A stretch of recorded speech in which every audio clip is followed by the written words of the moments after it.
Sriram sir இன்றைக்கி argue பண்ணும் பொழுது ஃபஸ்ட்டு பாயிண்ட்டாக ஆல்டர்னேட்டிவ் அப்பீல் ரெமடி இருக்குது. இதில் செக்ஷன் 63E ஆஃப் ஹெச்ஆர்என்சி ஆக்டில் இந்த மாதிரி இஓனுடைய உத்தரவுக்கு மேலே நீங்கள் மேல்முறையீட்டுக்கு போயிருக்கலாம், நீங்கள் வந்து ஆர்டிகல் 226 ரிட் பெட்டிஷன் போட்டிருக்க வேண்டிய அவசியம் இல்லை அப்படின்னு ஒரு முதல் பாயிண்ட்டாக அரசு தரப்புலேருந்தும் ஹெச்ஆர்என்சி தரப்புலேருந்து எடுத்து வச்சுருந்தாங்க.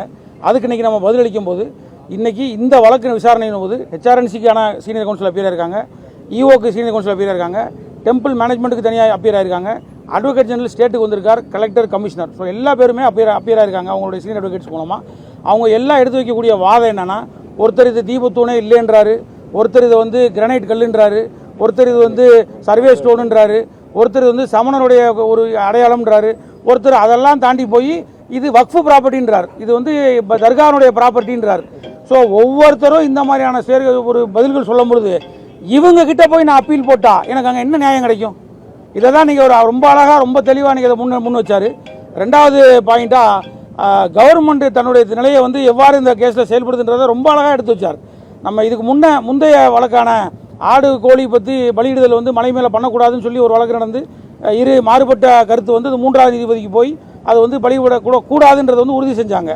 ஸோ அந்த வழக்கில் அரசு வாதாடும் பொழுது இந்த ஒருத்தருக்கு வந்து எப்படி நீங்கள் உங்களோட இடத்துக்குள்ளே நீங்கள் என்ன மாதிரி வந்து தொழுகை பண்ணணும், என்ன மாதிரி நீங்கள் வந்து கடவுளை கும்பிடணுன்றதை நாங்கள் சொல்ல முடியாது. அவங்க பல வருஷமாக இதை பண்ணிக்கிட்டு இருந்தாங்க, அதுக்கு முன்னாடி அடையாளம் இல்லைனாலும் அதுக்கான ஆதாரங்கள் இல்லைனாலும் அவங்க அதை செய்கிறதா அவங்க சொன்னாலே அதை ஏற்றுக்கிட்டு ஆகணும். ஒருத்தர் அவங்க தர்காக்குன்னு கொடுக்கப்பட்ட இடத்துக்குள்ளே போய் நீங்கள் இப்படி தான் சாமி கும்பிடணும், இந்த முறையில் தான் செய்யணும்னு நம்ம சொல்லக்கூடாதுன்னு அரசாங்கம் அந்த வாதத்தை அந்த வழக்கில் முன்னெடுத்து வச்சாங்க. ஆனால் அதே அரசாங்கம் இந்த வழக்கில் இன்னைக்கு பேசும்பொழுது எவ்விதமான ஒரு கருத்தும் அவங்க முன் வைக்கலை. அவங்க முழுக்க ஒரு மதத்தை சார்ந்தே அவங்க தன்னுடைய வாதத்தை முன் வச்சாங்க. இதை ரொம்ப அழகாக எடுத்து சொன்னார். இவங்க நியூட்ரலாக அரசியலமைப்பு சட்டத்தை பாதுகாக்கக்கூடியவங்க. இப்போ இருக்கக்கூடிய அரசாங்கம் கான்ஸ்டிடியூஷன் மேலே ஓத்து எடுத்துருக்கிறாங்க இல்லையா? ஸோ அவங்க அந்த ஓத்தை காப்பாற்றினாங்களான்ற ஒரு கேள்விக்குறி வந்து எழுது அப்படின்றத ரொம்ப அழகாக சொன்னார். இந்த மாதிரி அரசாங்கம் வந்து ஒரு நிலையை எடுக்கிறதுக்கு வேற ஒன்றும் காரணம் இல்லை, அடுத்து வரக்கூடிய 5 வருஷம்தான் அதுக்கான விஷயம்தான் காரணம்ன்றத நேரடியாக ரொம்ப சூசகமாக அதை கோர்ட்டில் சொன்னார். அதை தகுந்த முறையில் நீதிபதியும் புரிஞ்சுட்டாங்கன்னு நான் எடுத்துக்கிடுறேன். இது எல்லாமே நம்ம தீர்ப்பில் தான் அது எப்படி வரும், அது எப்படி பிரதிபலிக்குன்றதை நம்ம வந்து புரிஞ்சுக்க வேண்டியிருக்கும்.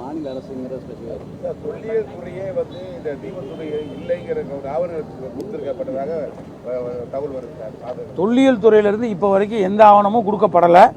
இதில் ரொம்ப தெளிவாக இருக்கும். அவங்க கவுட்டில் ஸ்பெசிஃபிக்காக கொஸ்டின் கேட்டாங்க.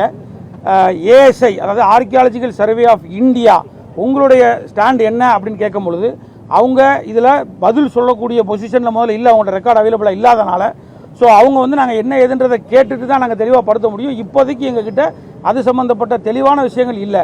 அவங்க வந்து நோட்டிஃபிகேஷன் கொடுத்துருக்காங்க, இந்த முழு மலையும் சர்வே செய்யப்பட்டு இது அத்தனையும் வந்து ஏஎஸ்ஐ ஆர்கியாலஜிக்கல் சர்வே ஆஃப் இந்தியாவுடைய கட்டுப்பாட்டில் இருக்குன்றத நோட்டிஃபிகேஷன் கொடுத்துருக்கதை முன்னுரைச்சாங்க.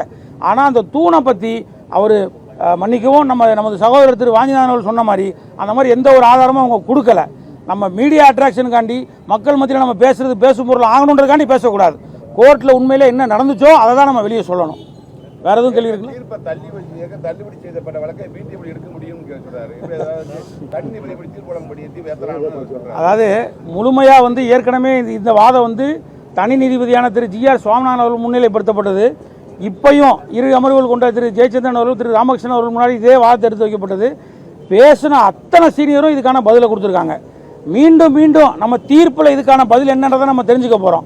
அதை நீதிமன்றம் ஏற்றுக்கிட்டாங்களா ஏற்றுக்கலைன்றதை நம்ம தெரிஞ்சுக்க போகிறோம். சரி, மக்கள் அவர் ரொம்ப தெளிவாக அவர் குழப்பக்கூடாதுன்ற ஒரு காரணத்துக்காக அது ரொம்ப எவ்வளோ ஷார்ட்டாக சொல்ல முடியுமோ அவ்வளோ ஷார்ட்டாக சொல்கிறேன். 1920 யாருக்கு எந்த இடம்னு சிறப்பாக வகிக்கப்பட்டது. The entire hill belongs to the Thiruparankundram Devasthanam அப்படின்றது முழுமையாக சொல்லப்பட்டுருச்சு. Except the occupied portion of the Nellithoppu என்ற இடம் 33 சென்ட். அங்கே இருந்து மேலே போகக்கூடிய படிக்கட்டுகள் தர்கா அப்படின்ற உச்சியில் இருக்கக்கூடிய அந்த மலைப்பகுதி இருக்குது. மலைன்றது ரெண்டு உச்சத்தை கொண்டு வந்து ஒரு பெரிய உச்சம் ஒரு சிறிய உச்சம். அந்த பெரிய உச்சத்தின் மேலே தான் அந்த தர்கா இருக்குது.